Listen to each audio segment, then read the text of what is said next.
বিচারটা ভালো হলো না, এটাই মনে হাত থেকে গেল। কি চক্রান্ত সেটা তো বলতে পারবো না। আমার স্বামীকে মেরে দিল অত্যাচার করে।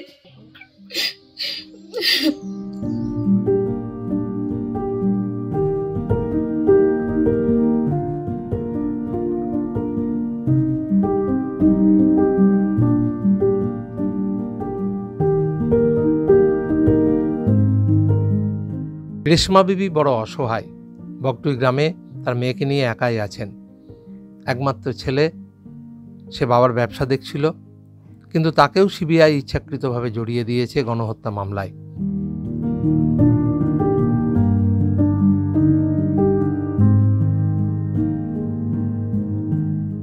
ভোট এলে তার চিন্তা না থাকলেও একটা ভয় আছে, কি করে সংসার চলবে, আবার তার উপর কোনো অত্যাচার হবে কিনা।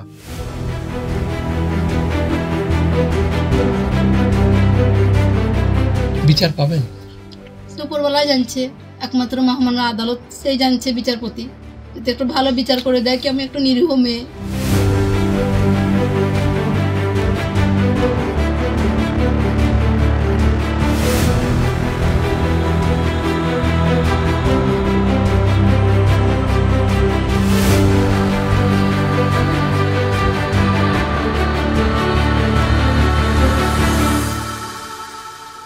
বিচারটা ভালো হলো না, এটাই মনে হাত থেকে গেল। একটা মানুষকে এভাবে মেরে দিলে সাজা দিত, জেলে থাকতে দেখতে তো পেতাম আমি, সেটা আমার হলো না। সিবিআইরা নিজেরাই মেরে দিলে, নিজেরাই জজ, নিজেরাই উকিল, নিজেরাই পুলিশ, সিবিআই সব।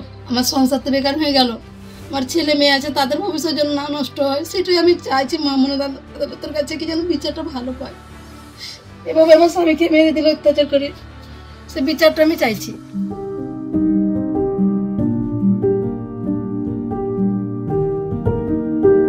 হাবিব তানবীরের সঙ্গে নন্দন দত্ত, বগটুই, সংবাদপ্রতিদিন.in, বীরভূম।